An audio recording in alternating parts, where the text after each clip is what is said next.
दोस्तों, Indian renewable energy development agency limited यानी IRDA की बात करें तो यहाँ पे बहुत बड़ी गुड न्यूज निकल के आ रही है।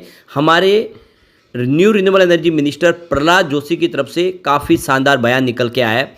यहाँ पे आने वाले समय में क्या इसका फ़ायदा इरडा को हो सकता है, उसको समझने की कोशिश करेंगे।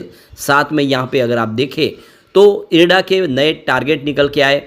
पिछले दिनों फिलिप कैपिटल ने एक बहुत ही बुरी तरह से एक खराब टारगेट देके उसकी पूरी की पूरी देखे तो स्टॉक के अंदर गिरावट की संभावना को बनाया था, लेकिन अब उसमें फिर से स्टॉक के अंदर संभावना पॉजिटिव बनने लगी है और किसी एक ब्रोकरेज हाउस के कहने से स्टॉक नहीं गिरता है। यहाँ पे देख सकते हो कि कंपनी बिजनेस के दम पे आगे बढ़ती है और बिल्कुल यहाँ पे काफ़ी शानदार बिजनेस है। तो क्या इरडा में इस समय इन्वेस्टमेंट करना चाहिए? तो यहाँ पे उन सारी संभावनाओं को तलाशेंगे और अलग अलग ब्रोकरेज हाउस का क्या कहना है इरडा को लेकर वो भी जानने की कोशिश करेंगे इस वीडियो के माध्यम से। लेकिन फ्रेंड, उससे पहले अगर आप पहली बार हमारे चैनल पे आए तो चैनल को सब्सक्राइब कर दीजिए, एक बेल आइकॉन दबा दीजिए ताकि जब भी नया वीडियो बने पहला नोटिफिकेशन आपको मिले। वीडियो पसंद आए तो लाइक से जरूर कीजिए। चलो फ्रेंड्स, वीडियो स्टार्ट करते हैं। मैं हूँ आपका दोस्त एस.बी. दवे और हमारे अपने चैनल ऑनलाइन कमाई में आपका बहुत बहुत स्वागत है। तो किसी स्टॉक की मजबूती गिरते बाजार में ही पता चलती है। तो हमने देखा है फ्राइडे को बाजार में बहुत भारी गिरावट हुई, लगभग 750 पॉइंट की गिरावट बीएसई सेंसेक्स में थी। उसके बावजूद भी इरडा के शेयर में अगर 6.5% की तेजी के साथ क्लोजिंग देखने को मिली है, तो ये सबूत है कि कितना भी फिलिप कैपिटल आ जाए स्टॉक को गिरा नहीं सकते। स्टॉक अपने कारोबार के दम पे आगे बढ़ेगा। तो आप देख सकते हो कि यहाँ पे फ्राइडे को 274 के आसपास स्टॉक फिर से आया, निचले लेवल से काफ़ी ज़्यादा रिकवरी देखने को मिली है और आप ये देख सकते हो कि काफ़ी बेहतर प्रदर्शन किया है। तो इंट्राडे में 251 तक चला गया और निचले लेवल से ज़बरदस्त खरीदारी लौट के आई और इसी वजह से क्लोजिंग 270 के ऊपर रही है। अभी फ़िलहाल इसका जो मार्केट कैप है वो 69,183 करोड़ तक पहुंच चुका है और इसका 52 वीक का अगर हाई देखें तो 310 रुपये का है और यहाँ पे लो इसका 49.99 का है जो लिस्टिंग के समय हुआ था। 32 रुपये में सरकार ने इसका देख सकते हो IPO के माध्यम से शेयर अलॉट किए थे और 50 रुपये में लिस्टिंग हुई थी। अब ये स्टॉक 272 तक चला गया, तो काफ़ी बेहतर प्रदर्शन हो रहा है, अच्छे वॉल्यूम में कामकाज हो रहा है। पिछले 3 महीनों में यहाँ पे 69% की तेज़ी बनी है। पिछले एक महीने की बात करें यहाँ पे 54% का पॉजिटिव रिटर्न दिया है और वनडे के हिसाब से 5% के आसपास की तेज़ी बनी हुई है।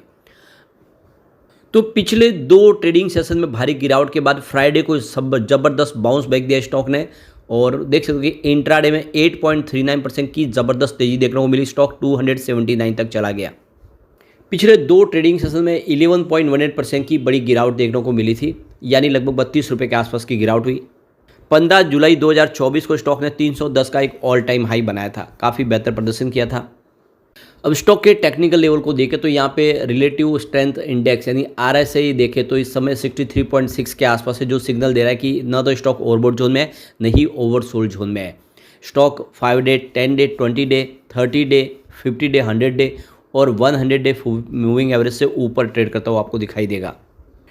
तो यहाँ पे देख सकते हो कि एक्सिस सिक्योरिटीज़ के राजेश पालविया का कहना है कि स्टॉक ने पिछले दिनों काफ़ी बेहतर प्रदर्शन किया। 200 के लेवल से स्टॉक 300 तक पहुँच गया और अब ऊपर के लेवल से कुछ प्रॉफिट बुकिंग दिखाई देने को मिली है, लेकिन स्टॉक बुलिश ट्रेड में दिखाई दे रहा है और आने वाले समय एक अच्छी संभावना बन सकती है।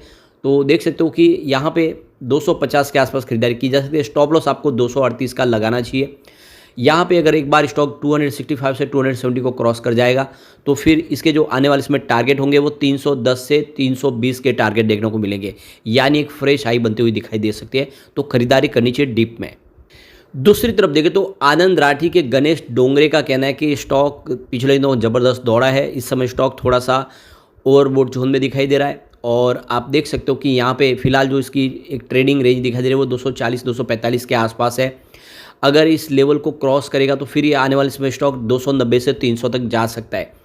तो यहाँ पे देख लो कि बाय ऑन डिप की स्ट्रेटजी अपनानी चाहिए आपको। स्टॉप लॉस 240 का लगा ले, टारगेट आपको 295 का देखने को मिल सकता है। तो जो डोमेस्टिक ब्रोकरेज हाउस है वो लगातार बुलिश बने हुए स्टॉक को लेकर। दूसरी तरफ प्रभुदास लीलाधर का कहना है कि स्टॉक ने एक डिसेंट रैली दिखाई है।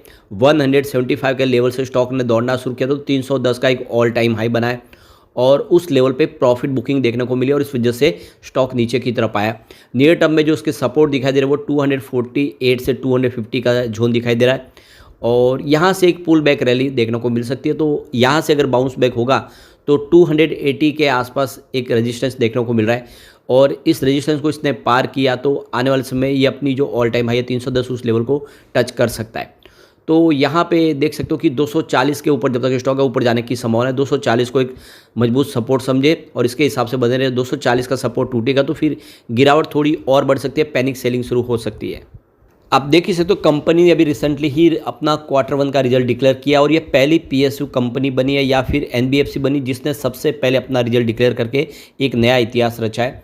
और प्रॉफिट आफ्टर टैक्स में 30% की ज़बरदस्त वृद्धि देखने को मिली है ईयर ऑन बेसिस पे, जो 384 करोड़ तक पहुंचा, जबकि पिछले साल सेम क्वार्टर में ये 295 करोड़ के आसपास था। तो ज़बरदस्त जंप लगा है। इसके अलावा रिवेन्यू देखें तो उसमें भी 32% की ज़बरदस्त वृद्धि देखने को मिली ईयर ऑन बेसिस पे, जो 1510 करोड़ के आसपास चला गया, जबकि पिछले साल सेम क्वार्टर में ये 1143 करोड़ के आसपास था। तो काफ़ी अच्छा इसने प्रदर्शन किया। इसकी आउटस्टैंडिंग लोन बुक देखें तो 63,207 करोड़ के आसपास रही है, जबकि पिछले साल सेम क्वार्टर में ये 47,207 करोड़ के आसपास थी। तो ईयर ऑन बेसिस पे यहाँ पे देख लो कि ज़बरदस्त जंप देखने को मिला है। तो कुल मिला के देख सकते हो कि बेहतर प्रदर्शन कर रहा है स्टॉक और ऐसे में आने वाले में एक अच्छी तेज़ी की संभावना बन सकती है। अब यहाँ पे जो बड़ी गुड न्यूज़ निकल के आ रही है, हमारे new renewable energy minister Prahlad Joshi की तरफ से इस बार जो बयान निकल कर आया वो काफ़ी शानदार है। इंडिया की जो इस समय ग्रीन एनर्जी सेक्टर की जो कैपेसिटी है 195 गीगावाट को टच कर चुकी है और सरकार का फोकस पूरा ग्रीन हाइड्रोजन के ऊपर है। जो बिजली का निर्माण होगा सोलर और विंड के माध्यम से उसको ग्रीन हाइड्रोजन में तब्दील किया जाएगा और उसको फिर एक्सपोर्ट भी किया जाएगा। तो सरकार का यहाँ पे प्लान है कि करीब 4.12 लाख टन पर एनुअल ग्रीन हाइड्रोजन का निर्माण करना और इसके लिए 10 कंपनियों को टेंडर जारी किए जा रहे हैं। तो यूनियन मिनिस्टर प्रहलाद जोशी की तरफ से जो बयान निकल कर आया है कि इंडिया की जो इंस्टॉल कैपेसिटी 2014 में 76 गीगावाट के आसपास थी ग्रीन एनर्जी की, वो 195 गीगावाट के आसपास पहुंच चुकी है। एक बड़ा अचीवमेंट किया है। तो green energy renewable energy minister हमारे प्रहलाद जोशी का कहना है कि सोलर पावर की जो कैपेसिटी है 2014 में 3 गीगावाट के आसपास थी, वो 85 गीगावाट तक पहुंच चुकी है, जबकि विंड पावर कैपेसिटी 21 गीगावाट के आसपास थी 2014 में, जो 46 गीगावाट तक पहुंच चुकी है। तो काफ़ी बेहतर प्रदर्शन हो रहा है। तो हमारे यूनियन मिनिस्टर प्रहलाद जोशी का कहना है कि सरकार ने ग्रीन हाइड्रोजन शुरू करने की तैयारी कर ली है। आने वाले समय में ग्रीन हाइड्रोजन का निर्माण किया जाएगा और आप देख सकते हो कि इसको फिर इंडिया में तो इस्तेमाल किया जाएगा अलग अलग मैन्युफैक्चरिंग यूनिट के लिए, अलग अलग कंपनियों के लिए, लेकिन इसको आने वाले समय में एक्सपोर्ट भी किया जाएगा। यानी जो कार्बन एमिशन को कम करने के लिए सरकार ने पूरी तरह से कमर कस लिया और इसलिए ग्रीन हाइड्रोजन मिशन लॉन्च किया गया है। और ये ग्रीन हाइड्रोजन आने वाले समय में आप देख सकोगे इंडिया में भी हमारे जो टोटल जितने बिजली के जो खपत के जो साधन है उसमें ये अपनी जगह बनाएगा और पेट्रोल डीजल की जगह कम करता हुआ दिखाई देगा और ये हमारी ऊर्जा का मुख्य स्रोत बन जाएगा और आने वाले समय इसको हम एक्सपोर्ट करेंगे। तो इंडिया को ग्लोबल हब बनाना है हाइड्रोजन एक्सपोर्ट का और ऐसे में आप समझो इंडिया की इकोनॉमी के लिए एक बहुत बड़ा मील का पत्थर साबित हो सकता है। आने वाले समय स्टील इंडस्ट्रीज हो या हैवी इंडस्ट्रीज हो, ट्रांसपोर्टेशन हो, उसमें ग्रीन हाइड्रोजन का निर्माण जो हो रहा है उसको इस्तेमाल किया जाएगा और आप देख सकते हो इससे पूरा का पूरा गेम चेंज होगा और इंडिया की आर्थिक मजबूती बनेगी, क्योंकि इस समय हम 85% ऑयल इंपोर्ट करते हैं, चाहे पेट्रोल हो या डीजल हो, वो सारा का सारा धीरे धीरे कम होता हो जाएगा और ऐसे में इंडिया बहुत मजबूत हो सकता है। और इसीलिए सरकार ने कुछ बड़े फैसले जिसमें ISTS charge green hydrogen production को उसको 2030 तक के लिए माफ़ कर दिया गया है, जिससे ज़्यादा से ज़्यादा कंपनियां इसमें हिस्सा ले और तेज़ी से इसमें अपनी कारोबार की वृद्धियों को देखते हुए कुछ नए फैसले लिए जाए। और इलेक्ट्रोलेयर्स जो कैपेसिटी है 60 गीगावाट से लेकर 100 गीगावाट तक पहुंचना 2030 तक। तो गवर्नमेंट के कमिटमेंट के आधार पे कह सकते हैं कि बहुत बड़ा एक यहाँ पे निवेश की संभावना बन रही है। और आप देख सकते हो कि हर साल 4.12 लाख टन पर एनुअल के हिसाब से अगर यहाँ पे ग्रीन हाइड्रोजन का निर्माण होगा तो उसमें बहुत सारा खर्च होने वाला है। और ऐसे में ग्रीन हाइड्रोजन में जो खर्च हो या फिर ग्रीन एनर्जी के निर्माण के लिए जो कंपनियों को सपोर्ट दिया जाए उसमें इरिडा को बहुत बड़ा बेनिफिट मिलने वाला है। इरिडा इस सेक्टर की एक मजबूत कंपनी 100% ग्रीन एनर्जी सेक्टर को फंड प्रोवाइड करती है। तो बिल्कुल ये स्टॉक आने वाले समय इससे भी शानदार रिटर्न दे सकता है।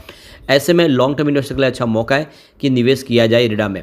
लेकिन फ्रेंड, कोई भी इन्वेस्टमेंट करने से पहले अपने फाइनेंशियल एडवाइजर से बड़े ले ले या अपना खुद का रिसर्च करें, क्योंकि मैंने वीडियो आपके एजुकेशनल पर्पज़ के लिए ही बनाया। वीडियो पसंद आए तो लाइक से जरूर कीजिए और चैनल को सब्सक्राइब कर दीजिए। Thank you friends.